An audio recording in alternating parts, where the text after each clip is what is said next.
近年来，美国海军走了不少弯路。如今，美国推出了新座级护卫舰能力究竟如何？它是否能弥补美国海军过去的错误呢？二战后，凭借强大的海军优势，美军建立了全球霸权，而美国海军在很长一段时间都是无法被挑战的。但是这种情况在近年来却发生了变化。从滨海战斗舰到朱姆沃尔特级驱逐舰，再到福特航母，美国海军出现一系列决策的失误，这也导致美国海军在过去20年获得荒谬的失败时代这个称号，不仅损失了数百亿美元，而且使得必要武器系统的建立推迟了数年。随着新的挑战者出现，美军也重新建立了未来海军军舰建造计划，而星座级护卫舰便是该计划下的产物。星座级护卫舰作为一款多用途舰船，能够进行反潜、反舰、地面攻击以及对空作战，可拦截导弹和无人机。根据数据，星座级护卫舰长151.2米，排水量达7300吨，舰载人员达到200人。在武器装备上，星座级护卫舰将使用一门57毫米 Mk110快速射击甲板炮。此外，该护卫舰还将配备 Mk49发射器，能发射16枚 NSM 反舰导弹。另外还有 Mk41垂直发射器，能发射反潜导弹或者战斧巡航导弹。根据美国海军的计划，首批星座级护卫舰将建造20艘，首艘舰预定于2026年交付。据初步估计，一座星座级护卫舰的造价达到12.8亿美元，而在将来，军舰成本可能压缩到10亿美元以内。从这上面来看，星座级护卫舰还是走传统的航母战斗舰的路线，并没有像朱姆沃尔特级驱逐舰那样进行大胆的尝试，因为稍有不慎就变成试错了。此外，也可以看出，美国海军对此前花费过高的成本打造一批华而不实的军舰也是心存芥蒂。因此，相比较于过去的项目，星座级护卫舰明显在走低成本路线。但是问题来了，星座级护卫舰能否纠正美国海军过去20年犯的错误？有人吐槽，星座级护卫舰属于摸着中国过河，认为这艘军舰借鉴了中国的052级驱逐舰以及054A护卫舰。更重要的是，星座级护卫舰回归传统航母战斗群模式，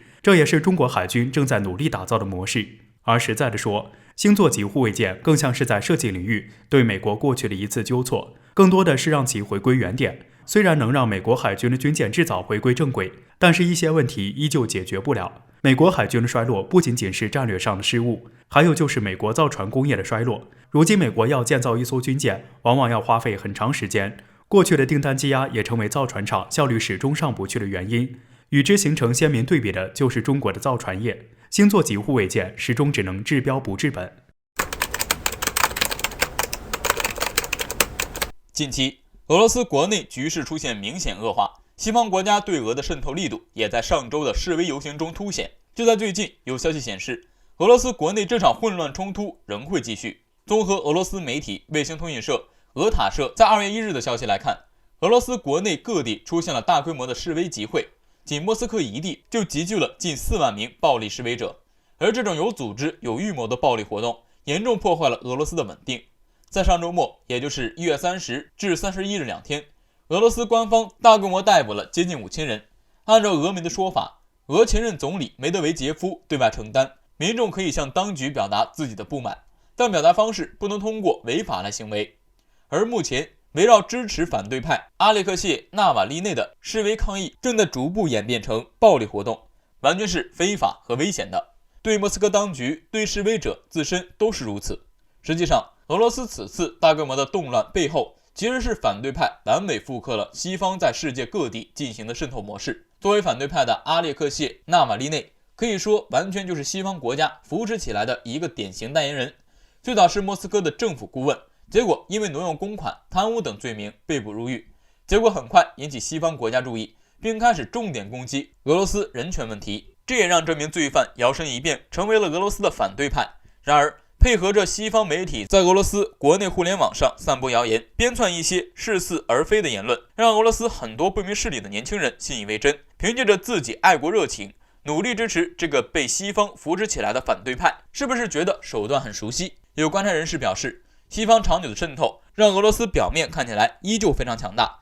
但其内部却出现了重大危机。目前，反对派依旧放话，会继续在国内制造冲突。可以说，莫斯科的现状不容乐观。首先就是经济问题，至今俄罗斯经济转型都没有办到，轻工业体系始终是个大窟窿，以至于到如今，俄罗斯国际收入要么是军火，要么是资源。即便如此，为了保证自己不被西方抹杀，对军备上的投资又占用了本就捉襟见肘的资金，即便军工项目也有不少是长期立项却等不来投资的情况。其次就是俄罗斯国内东西跨度问题，是典型的东轻西重，主要工业基本扎根西部，东部有资源却没有足够资金支持俄罗斯大规模进行开发。普京上台后对俄罗斯进行一系列改革，但依旧无法扭转天然地理环境上的结构缺陷，加上长期西方舆论入侵，一旦出事，俄罗斯很可能出现二次分裂。值得一提的是，美国当前对国内注意力的转移手段极为老练，挑拨他国国内矛盾的手法极其娴熟。一个明显的例子，国际舆论视野已经开始从关注美国国内混乱转变为各国国内抗议活动。美国对待俄罗斯趁他病要他命，几乎是板上钉钉，唇亡齿寒之下，我国也需要保持警惕。最近围绕我军战机多架次多空层进入台海一事引起不小轰动，随后更是传出疑似我军轰6K 模拟袭击美军航母的消息。也就在外界对此讨论不止之际，美国媒体给台出了个馊主意。据环球时报在1月31日的消息显示，美媒福布斯网站刊文指出，中国秘密研发的隐身轰炸机完全有能力在战斗爆发的第一时间对台的整个防御体系制造出一条快速通道，随后数量众多的轰6K 就可以沿着这条道路进行后续攻击。该网站声称，在最近的一段时间里，轰6K 已经多次出现在台海地区，这很可能意味着大陆正在尝试模拟进行的作战演练。然而轰6K 是解放军对苏联时期图16轰炸机的自研版本，然而由于无法隐身的特点，加上空中机动能力不足，在面对现代防空体系下会显得十分脆弱，这也是解放军为何一定要研发全新的隐身轰炸机的原因。从这个角度来看，以台岛的防空能力显然是无法发现隐身单位，那么轰20隐身轰炸机即便是多次进入台海地区，但岛内也无法发现。美媒福布斯认为，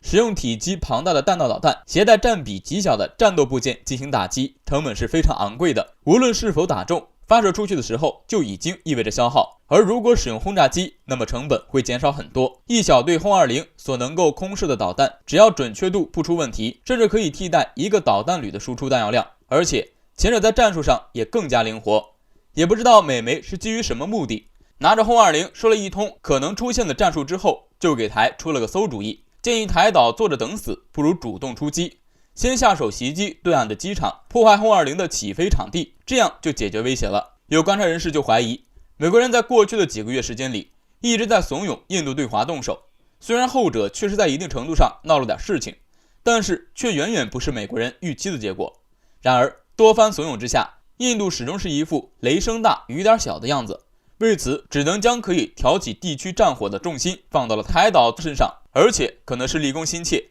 这才出现了这么一个毫无军事常识的馊主意。而实际上，美国这番怂恿是否会成功还真不好说。从印度的表现来看，好歹有点清醒，别看天天超级大国自居，心里可能也清楚自己就是个当炮灰的，顶多是磨洋工。而台岛可就真不好说了，在最近，后者更是释放了一个很明显的信号，台媒开始炒作美军的侦察机进入其防空识别区，这显然是一次典型的挟洋自重，妄图利用美军军事支持来迫使我国进行让步，但这显然是行不通的。我国官方在上周就已经很明确地表示，只要走出最后一步，就意味着战争到来，未来局势到底会朝哪个方向发展，可能都不容乐观。